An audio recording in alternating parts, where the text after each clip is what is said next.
Good morning. We're that way cooking some beans here this morning. Running the dryer, getting the last, I think the last batch of beans dried. Maybe we got one more. We got something wrong with this truck again. Something wrong with the air dryer. It's making the air compressor run all the time and not shutting off when it gets built up, charged up with pressure. I don't really know. I'm not a truck guy. It's not my department. So Phil's working on getting that fixed. It's not raining yet. Sun almost might peek out here this morning. I don't know. We'll see. I'm not counting on running beans today. It'd be great if we could, but a few little odds and ends to do around here this morning, and we'll see what happens today. But first, coffee and breakfast. Oh yeah. Okay, been doing a little bit of computer work here this morning. I was entering the plot data that we got from that soybean plot the other day into the spreadsheet to calculate out the yields and return per acre. Pretty interesting data, I guess. The fuller season beans were overwhelmingly better than the early beans. By fuller season, I mean like group 3.0 to 3.3 maturities. The early ones to 7 and earlier were not as good. Could be a little bit of that was just kind of where they were at in the plot, but I think it had a lot more to do with just the growing season and the conditions this year. The fuller season beans were better. I also had that population trial on the end. Sort of mixed results on that. The really thin ones at 125,000 went about 58. And then they kind of went down a little bit, 57.9, 55.7, and then once we got up to the 200,000 population, started going back up all the way up to 250,000, where they were 63, which was actually the best. So I don't know.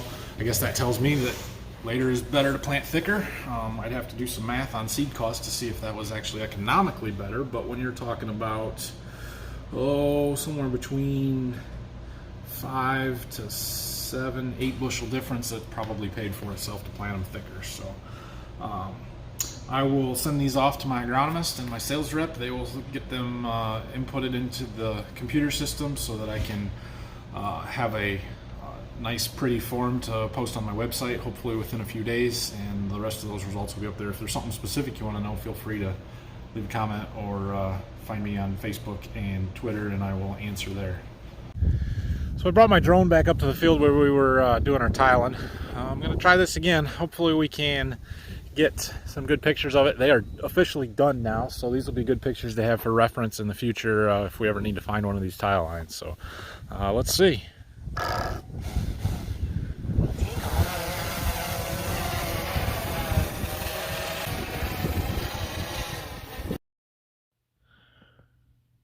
Okay, so as you watch this view from the drone, you can see this line kind of on an angle through the center of the field. That's the main, and all these other lines going into it kind of on a 90-degree angle are the 4-inch tile that run into that. Those are on, I believe, 30-foot spacings. You can kind of see another angle right in front of us there that goes across. There's another main. The tile lines kind of go all over this field depending on the slope and which way the water has to flow. It all goes downhill towards the river, which is right in front of us there. You can see all the tile lines up in this triangle in the corner of the field. There's some running a different direction. There is a big area there that doesn't look like it has any. That is an area that we actually tiled a few years ago, and so it was already done and we didn't need to add any more. This other kind of triangle here that we're heading towards now was not originally part of that field, and so it didn't get done at the same time. So we finished that out as well. Just so happened that Dad was up there chiseling while I'm taking the drone videos, so I decided to run over and get a few shots of the tractor and our 2730 John Deere Ripper. Pretty neat views to be able to get while he's running. So this ripper is actually called a combination ripper. It has the disc gangs in front, 2 disc gangs to help bury the residue. And then as you kind of watch here from overhead, you'll see right behind the tires, there are 9 ripper points that dig sort of deep in the ground. And then the stuff in the back is just to help level it back off so it's not so rough. I was hoping Dad would keep going, but he stopped on the end there. He was having a little bit of trouble with the rolling baskets plugging up So he stopped to pick some of that stuff out. You'll see the corn stalks right across the ditch. That's the field of corn that we harvested earlier this week. And also these are the tile lines that they put in those end rows. So there's a 4-string of tile there that should help that wet spot out tremendously. And flying back. So I was just getting ready to make a video saying I was going to go eat some lunch early. Then go to the field and try and combine beans. But I came outside and it's raining. So that will kill any hopes of combining beans today. I did go up with the drone, which you guys have already seen because it's in the video. I'm sorry that I had to do voiceover. I can't record audio when I'm doing the drone stuff. So I am going to go in and eat some lunch though. We'll see what's going on this afternoon. Maybe a short video today. Okay, looks like the rain's going to continue to pick up here. I'm going to go down to the field and get the combine and bring it back, put it in the shop. I don't like to leave it sit out in the rain if it's going to get a bunch. If it was just a little bit here overnight, I wouldn't worry about it. But since it looks like we're going to get a fair amount of rain, it might be a few days. I'll put that inside. And then there's also, the last couple of days, there's been a squeak sometimes. It's intermittent, but I'm going to see if I can't trace it down and figure out what it is. I don't know, I greased it thinking that would take care of the problem. It hasn't. So while we got some time, see if we can't trace that down. And also that refresher that I had problems with the other day, and maybe we'll work on that and try and get that fixed too. Think the beans are tough today? I'm sure it's fine. Okay, I got the combine home, got it in the back of the shop here.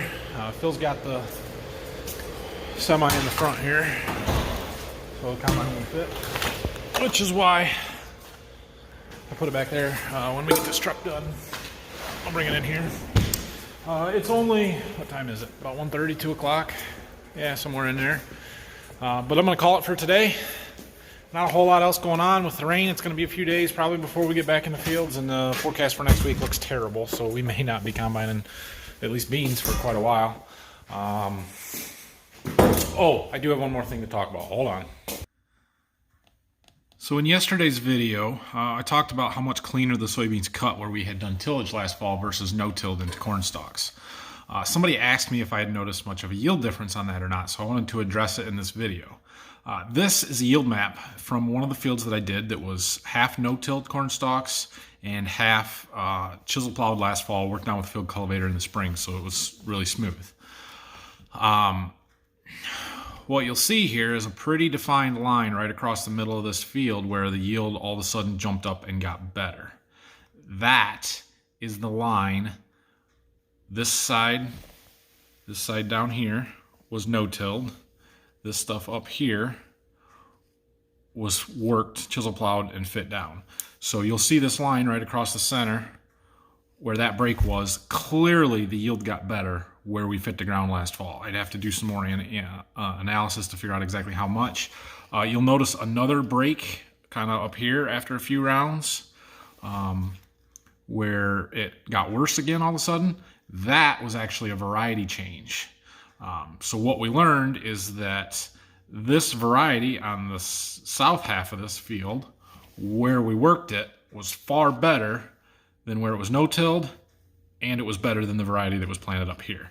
So kind of cool that we can get this kind of information right out of that yield monitor on a combine, put it in the computer, and do some analysis on it right away. So yeah, definitely did make a difference. We've got some other fields that are kind of both ways or some different practices and stuff. We'll do some more of this kind of stuff towards the end of harvest or after we're done and into the winter before we make some decisions for next year. But definitely pretty definitive there.